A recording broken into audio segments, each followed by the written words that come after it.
మన వీరసింహారెడ్డి స్పెషల్ రాయలసీమ రాగి సంకటి, రాయల్ రాగి సంకటి.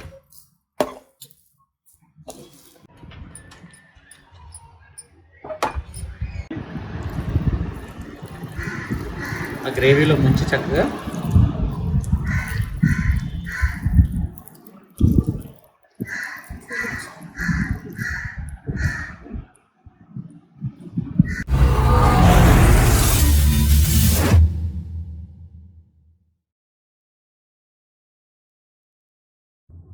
హాయ్ ఫ్రెండ్స్, స్టవ్ మీద ఒక కడాయి పెట్టుకోండి. కడాయి వేడిన తర్వాత ఒక 3 గరిటెల ఆయిల్ పోసుకోండి.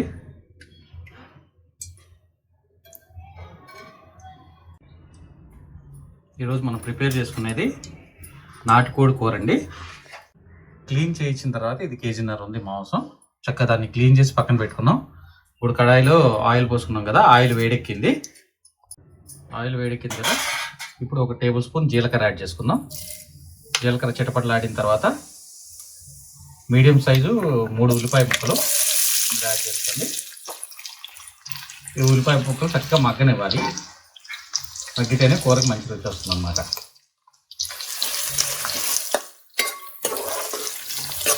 ఈ కర్రీకి మనం పల్లి ఆయిల్ వాడుతున్నాం. పల్లి ఆయిల్ చాలా టేస్ట్ వస్తుంది అన్నమాట.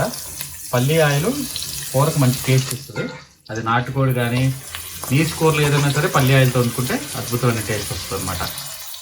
వీడియోని ఎక్కడ స్కిప్ చేయదు. డిఫరెంట్ స్టైల్లో మేము మీకు చూపించిపోతున్నాం ఈ వీడియోని ఎక్కడ స్కిప్ చేయకుండా చివరి వరకు చూడండి. మీరు కనుక నా ఛానల్లో ఫస్ట్ టైం చూసినట్లయితే లైక్ చేయండి, షేర్ చేయండి, కామెంట్ చేయండి. పక్కన ఉన్న బెల్ ఐకాన్ని క్లిక్ చేయడం మాత్రం మర్చిపోవద్దు. ఉల్లిపాయలు మగ్గిన తర్వాత పచ్చిమిరపకాయలు ఒక 10 పచ్చిమిరపకాయలు మజ్జిగ చీల్చుకున్నవి యాడ్ చేసుకోండి. ఈ పచ్చిమిరపకాయలు కూడా సాఫ్ట్ అవ్వాలి.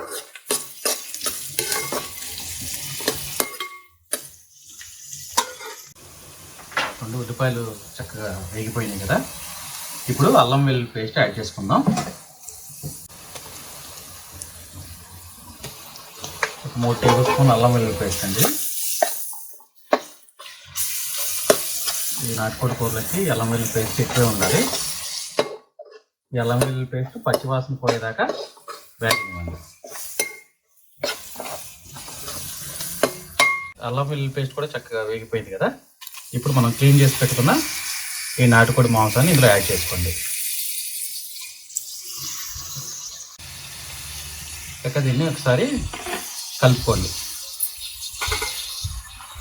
మసాలా అంతా చక్కగా కలిసేటట్టు కింద నుంచి పైకి చక్కగా కలుపుకొని దీన్ని మూత పెట్టేసి ఒక 10 నిమిషాలు చక్కగా ఉడకనివ్వాలి. ఇప్పుడు అందులో ఉన్న వాటర్ అంతా బయటకు వచ్చి చక్కగా ముక్క మగ్గుద్ది అనమాట.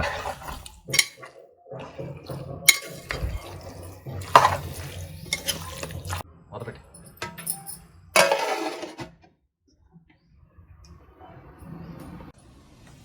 ఇప్పుడు మన పేస్ట్ ప్రిపేర్ చేసుకుందాం. ఈ పేస్ట్ వల్ల మన కర్రీకి మంచి గ్రేవీ వస్తుంది అనమాట. గసగసాలు ముందుగా నానబెట్టుకోవాలి. కొద్దిగా కొబ్బరి, జీడిపప్పులు, వీటి వల్ల కర్రీకి మంచి గ్రేవీ వస్తుంది అనమాట. మంచి రిచ్ టెక్స్చర్ వస్తుంది. ఇప్పుడు ఈ మిశ్రమాన్ని మిక్సీ జార్లో యాడ్ చేసేసుకోండి.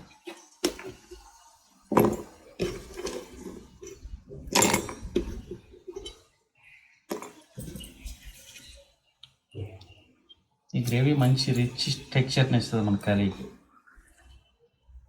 గసగసాలు నానాలండి, కనీసం 1 గంటన నానితే ఇప్పుడు మీకు మంచిగా మిక్సీ అవుతుంది అనమాట.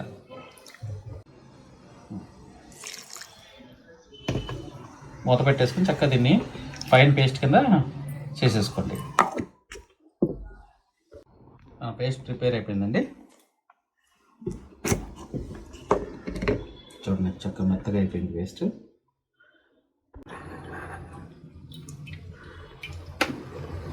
ఇప్పుడు ఒకసారి మూత తీసి తీసుకుందాం. వాటర్ అంతా చక్కగా ఎగిరిపోతుంది కదా. ఇప్పుడు ఈ స్టేజ్లో కొద్దిగా పసుపు, 1 టేబుల్ స్పూన్ పసుపు యాడ్ చేసుకోండి.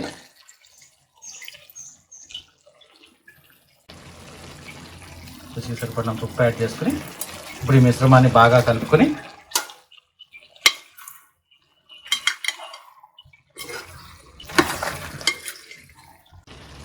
ఇవి బాగా కలుపుకున్నాం కదండి.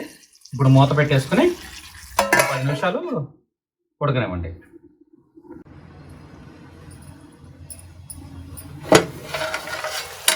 చికెన్ బాగా మగ్గిపోయింది కదా. ఇప్పుడు ఇందులో కారం యాడ్ చేసుకోండి.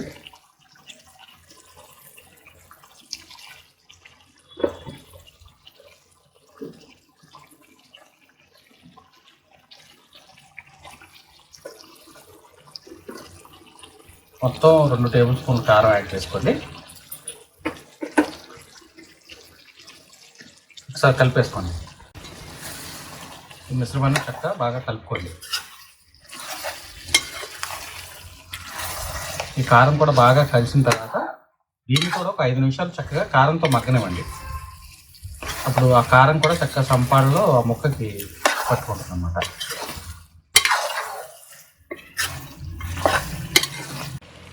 ఇప్పుడు వాటర్ యాడ్ చేసుకుందాం. ఈ వాటర్ చక్కగా కాసిన నీళ్ళు అండి. కాసిన నీళ్ళు అయితే తొందరగా ముక్క టెండర్ అయిపోద్ది, కూర కూడా తొందరగా కుక్ అవుతుంది అనమాట. అది మనకి గ్రేవీని బట్టి మీ వాటర్ యాడ్ చేసుకోండి. వాటర్ యాడ్ చేసుకుని చక్కగా దీన్ని కూడా కలిపి చిన్న మంట మీద మూత పెట్టి ఒక 15 నిమిషాలు ఉడకనివ్వాలి.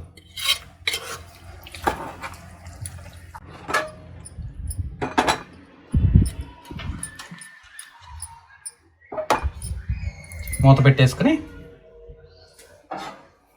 ఒక 15 నిమిషాలు ఉడకనివ్వండి చిన్న మంట మీద.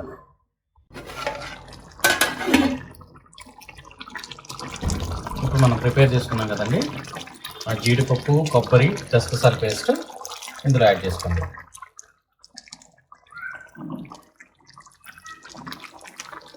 దీన్ని కూడా చక్కగా ఒకసారి కలిపేసుకుని మిక్చర్ అంతా బాగా కలిసేవచ్చు మసాలా.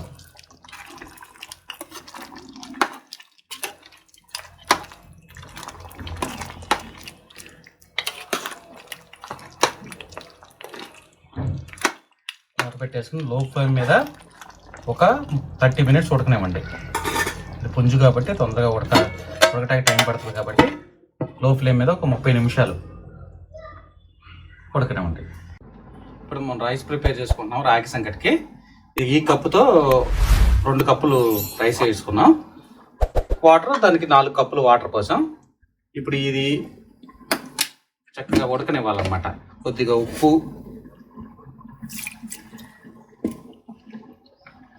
వేసుకుని, ఈ రైస్ ఏంటంటే మనం అది సొంత పొలంలో పండిన రైస్ అండి. ఇవైతేనే బాగుంటుంది. దీనికి అది కోటా బియ్యం కూడా వేసుకోవచ్చు. అప్పుడు ఏమవుతుందంటే చక్క మంచి ముద్దగా వస్తుంది అనమాట. ఇది ఎసరు కాగనివ్వండి, తెల్ల కాగనివ్వండి. ఇప్పుడు ఒకసారి మూత తీసి చూసుకోండి. చక్కగా ఉడుకుతుంది కదా. ఈ స్టేజ్లో మనం ఇంట్లో ప్రిపేర్ చేసుకున్న గరం మసాలాను యాడ్ చేసుకోండి.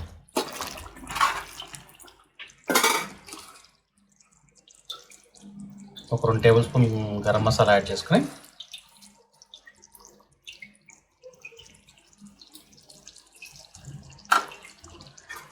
చక్కగా కలుపుకొని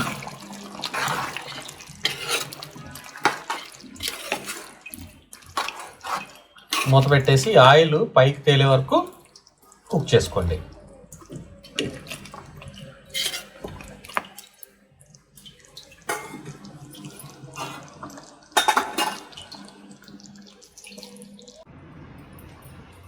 చేసినట్టుగా జల్లే బాగా చూడండి, చక్కగా కుక్ అయిపోయింది. ఆయిల్ పైకి తెలుస్తుంది కదా, అంటే కర్రీ రెడీ అయిపోయింది.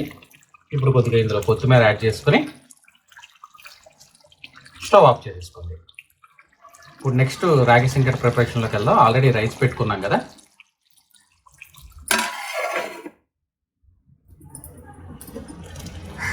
రైస్ కూడా ఆల్మోస్ట్ ఉడికిపోయింది.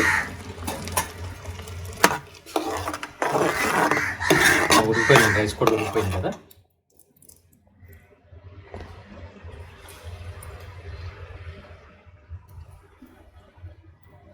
ఉడికిపోయిందండి చికెన్ రైస్.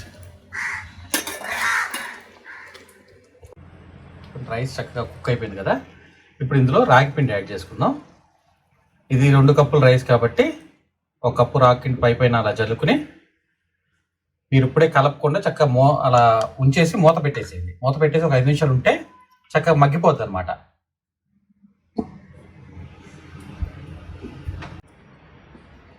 ఇప్పుడు దీన్ని చక్కగా కలుపుకోండి. రాగిపిండి, ఈ రైస్ రాగిపిండి బాగా కలిసేట్టు కలుపుకొని చక్కగా ఇది వేడి మీద ఉన్నప్పుడే దాన్ని ఉండలు కింద చేసేసుకోవాలి. అది మాత్రం కంపల్సరీ గుర్తుపెట్టుకోవాల్సిన విషయం. ఇది రాయలసీమ స్పెషల్ రాగి సంకటి. మన వీరసింహారెడ్డి స్పెషల్ రాయలసీమ రాగి సంకటి, రాయల్ రాగి సంకటి.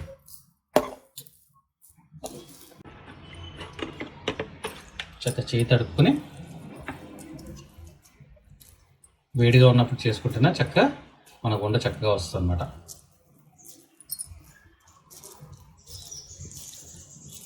అలా చక్క 2 చేతులతో ఒత్తుకోండి.